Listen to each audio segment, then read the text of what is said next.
Alô, alô, meu amigo ebedista. Estamos de volta com mais uma lição, desta vez a lição de número 7 da nossa revista O Corpo de Cristo, Origem, Natureza e Vocação da Igreja no Mundo. Eu sou o presbítero Rodrigo Muniz, da Assembleia de Deus Ministério Plantar, em Juiz de Fora, sediada em Jacarezinho, no Rio de Janeiro, onde cooperamos ali na obra do Senhor, na superintendência da Escola Bíblica Dominical.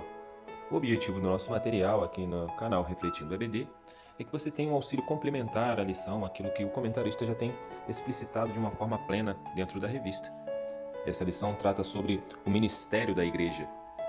Ministério este descrito em Efésios, capítulo 4, versículo 11, e ele trata diretamente do apóstolo, do profeta, do evangelista, pastores e mestres. E antes de começarmos a trabalhar a nossa lição, eu gostaria de deixar uma curiosidade, uma perguntinha, para que venhamos a aguçar a nossa curiosidade a respeito do tema que trata o ministério, falando sobre o apostolado. Você sabe quantas vezes é registrada a bênção apostólica nas Escrituras? Essa resposta você vai encontrar no finalzinho desse vídeo. Então, sem mais delongas, vamos dar continuidade ao assunto e para que venhamos a entender o início dessa explicitude, precisamos entender o que é ministério. No sentido bíblico, o ministério é um serviço realizado por homens escolhidos por Deus, que com a autoridade divina ministram diferentes ações em favor da coletividade de pessoas que formam o corpo de Cristo, visando o aperfeiçoamento e edificação dos santos. Os ministérios eles exercem diversas atividades, eles interagem entre si, eles precisam ser ações unificadas uns com os outros, como relata o próprio tema da revista, o corpo de Cristo, como membros que interagem uns com os outros. Assim também são os ministérios: adoração, louvor, evangelização, assistência social, oração, ensino da palavra, de uma maneira geral, um cuidado abrangente em todo o contexto da palavra ministério. E para entender as ramificações desse ministério, nós vamos dar início aí ao nosso mapa no sentido horário, falando sobre o apóstolo que é visto ali como o principal dos ministérios. Quando Paulo fala isso em Efésios 4:11, ele não relata o apóstolo como o principal, mas o apóstolo ele é hoje, nos dias de hoje, dado como um missionário. A sua importância principal vem do contexto de que é o desbravador que inicia um trabalho e todos os outros ministérios vêm em seguida do apóstolo, do missionário. Não que ele seja o mais importante, não há essa divisão de importância no contexto ministerial, mas sim de coletividade, mas é aquele que inicia o contexto de levar a palavra de Deus aonde vai ser implantado um possível trabalho, e dentro desse contexto desse novo trabalho, os outros ministérios vão se construindo, já caminhando aí ao ministério profético, a questão do profeta, que é aquele que exorta ou que consola.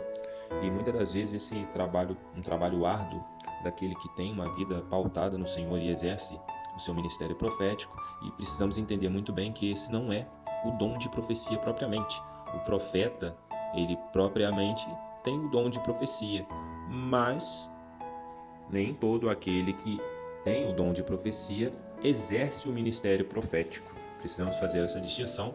É comum que alguns confundam a questão do ministério com o dom, mas isso é bem distintivo na nossa revista. O comentarista deixa isso muito claro, porque às vezes vamos ter outros ministérios exercendo o dom de profecia, e até mesmo mais de um ministério, como pode ser possível. No entanto, precisamos deixar muito claro essas distinções, caminhando aí ao ministério do evangelista, que vai tratar exemplificadamente de uma forma mais extensiva somente a salvação de almas. Quando nós olhamos assim de uma forma mais próxima com relação aos ministérios, nós vamos perceber que eles entrelaçam entre si, porque quando nós começamos lá em cima com o apóstolo, o missionário, ele aparentemente ele faz esse trabalho de evangelista nesse projeto inicial de um contexto de trazer a obra. Mas o missionário, o apóstolo, ele tem muitas funcionalidades. E aí vem o evangelista trazendo todo esse contexto, já olhando tão somente para a salvação de almas, naquilo que concerne a estratégias, como vai ser trabalhado isso numa cultura, numa nova possibilidade de cultura, dentro de uma nova congregação, uma nova língua, se for um missionário mais distante, e as estratégias que vão ser usadas nesse trabalho evangelístico. O pastor, em linhas gerais, é aquele que encabeça essa questão dos ministérios, porque ele, ao apacentar, ele vai trabalhar toda a linha ministerial, né, num contexto de administração, fazendo com que elas trabalhem harmonicamente entre si. Costumamos dizer que o pastor é como um maestro, né, da linha ministerial, que trabalha ali sabendo e observando as necessidades do trabalho, muitas das vezes local, e também abraçando esse contexto missionário, provendo não só no contexto local, mas no contexto abrangente onde essa missão está chegando, enviando missionários, enviando suporte, trabalhando nesse contexto evangelístico ao redor também da própria congregação local. É um estrategista e necessita-se ser um visionário, alguém que tem um bom contexto de visão a respeito de administração para que tudo flua de maneira homogênea. E ainda completando, nós vamos ver os mestres, aqueles que têm a função de ensino, e a palavra de Deus deixa muito claro a responsabilidade grande que é daquele que tem por ministério o ensino. Os amados estão aqui acompanhando esse vídeo, edificando a sua vida, sabem como é complicado, como é difícil departamentos de ensino no contexto de igreja, em linhas gerais, principalmente no nosso país, a respeito de ensino. A cultura não é uma cultura que colabora com o contexto de ensino, de leitura, de que há uma leitura habitual, né? Nem mesmo nas escolas se costuma cultivar o hábito de leitura, de aprendizado, e quando nós vemos ao contexto de igreja, nós percebemos essa dificuldade de manter uma leitura assídua nos nossos alunos e até de alguns professores. Também como frequência assídua, a dificuldade do entendimento de que o ensino faz com que seja um alicerce para a vida do crente, para que o Espírito Santo venha trabalhar em cima daquilo que ele aprende em toda a esfera da palavra. Esses são os ministérios consolidados na palavra a respeito do texto que nos foi trazido em Efésios 4:11, mas nós temos aí a questão do diaconato e do presbitério, que são braços também no contexto ministerial, não menos importante do que os outros. No entanto, eles são encontrados de uma forma mais ativa, no contexto ao que vai passando no decorrer da história. A importância e a atividade desses braços ministeriais são mais encontrados na igreja contemporânea. O diaconato, que exerce uma função essencial ali, não muito vista ou talvez valorizada em alguns lugares, mas de essencial para que o serviço venha a fluir de uma forma plena na igreja, trabalhando ali na esfera social. Nesse contexto, é exatamente aquilo que é a raiz da escolha diaconal, quando nós encontramos lá no texto de Atos, que também já foi referido na lição anterior, na escolha dos diáconos. E aí nós vamos ver os presbíteros, que eram anciãos antigamente, hoje não são tão, mas a menção dos anciãos é a respeito de alguém que já tem uma experiência na fé, não propriamente no que diz respeito à idade do indivíduo que exerce o presbitério, mas que seja maduro, que não seja dos neófitos, como diz Paulo, porque a sua responsabilidade é de auxílio pastoral, digamos assim, um exercício um pouco mais de responsabilidade, um pouco maior na situação do seio da igreja, e muitas das vezes exercendo até o próprio pastorado, na falta de um pastor. E em algumas culturas, como a cultura americana, ele exerce diretamente esse pastorado, ele é considerado como um pastor também. E o terceiro tópico da nossa revista vai falar sobre as qualificações morais e sociais. As cartas pastorais, Timóteo, Tito, deixam muito claro a necessidade do caráter moral do obreiro, do caráter social também. As qualificações são muito importantes no contexto de ministério. Porém, também nestas mesmas cartas, Paulo deixa muito claro que esses quesitos são muito importantes para que a igreja viva uma vida saudável e que ele seja referência na sociedade, para que não venha trazer um escândalo no seio da igreja.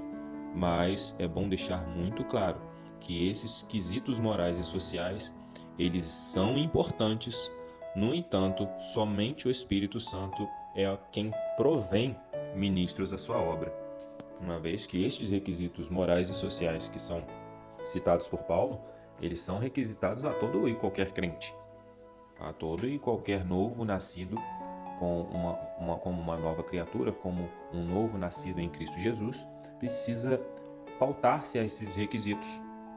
Mas ao ministro ele deve emanar isso, deve transmitir isso através da sua vida de uma maneira plena, através da sua reputação, de tudo aquilo que ele exerce na sua casa, na sua família, na sociedade, tudo aquilo que ele transmite através dos seus atos, das suas atitudes de uma maneira geral. Mas volto a dizer, aquele que confirma o ministério é o Espírito Santo. Nós vamos perceber lá no início de Atos, né, a escolha de Matias, em que os discípulos ali fazem a primeira reunião, digamos assim, o primeiro estatuto, né? É afundado ali o primeiro estatuto com alguns requisitos. Matias preenche os requisitos, é lançado sorte, e essa sorte sobrecai a ele. No entanto, neste momento, o 12º apóstolo ainda estava sendo lapidado pelo Espírito Santo, ainda não era convertido, e aquele que tinha por chamado Saulo vem a ser chamado Paulo através da sua conversão. Este sim é o 12º apóstolo. Então não quer dizer que Matias não tinha um caráter, não preenchia requisitos, mas o Senhor tem seus meios de escolher os seus ministros.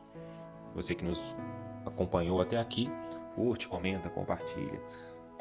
Se inscreva no canal, estamos aí colocando alguns estudos a respeito de livros, da Palavra de Deus, alguns auxílios para que possamos caminhar juntos no que concerne ao ensino, ao aprendizado da Palavra de Deus. E a resposta para a nossa pergunta do início do vídeo, sobre quantas vezes é registrada a bênção apostólica nas Escrituras, nós vamos ver isso 13 vezes nas cartas paulinas. Todas as cartas paulinas, elas encerram com algum tipo de bênção apostólica, da maneira mais semelhante ao qual executamos hoje nos nossos dias.